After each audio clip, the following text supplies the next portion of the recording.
Hey everyone, I just wanted to jump on and give a very quick update on our embryo grading for our day 3 fertilization report.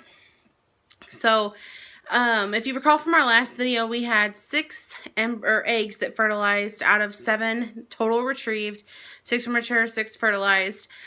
We have 5 of those embryos left that are growing. We have 1 6 cell that is a grade 2, which means it's a high grade, but it's got some fragmentation.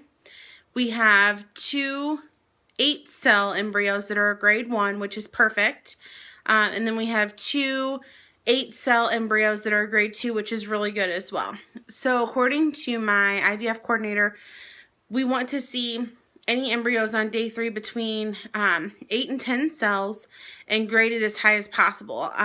The scale goes from 1 to 5, 1 being the very best.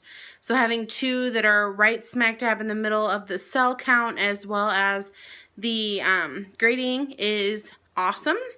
We are really hoping that the 5 that fertilized and are still growing will make it to day 5, which will be Wednesday, because that's when they will be able to be biopsied and sent out for the PGD testing that we are doing.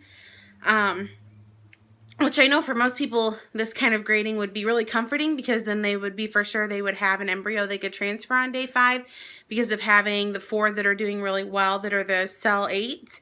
Our biggest concern is that we don't get that comfort just from how many are growing right now, because they still have to pass my genetic abnormality testing for my balanced translocation of chromosomes 2 and 7.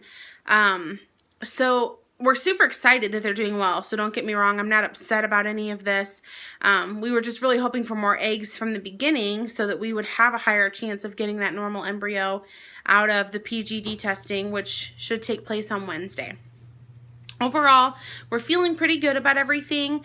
Of the eggs that have been collected, they're doing very well so far. And since our genetic counselor originally gave us a 60% chance of normal birth, we're confident that there's at least 1 good embryo in there.